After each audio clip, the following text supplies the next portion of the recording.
Hello everyone, today I will show you how to change MacBook theme. If you find this useful, then please leave a like and subscribe.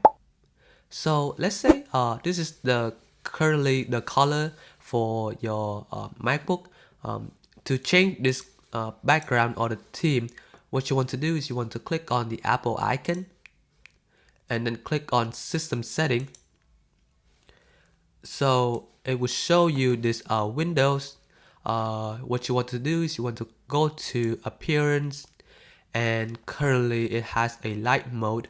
You can change it into dark mode or auto according to the device's time.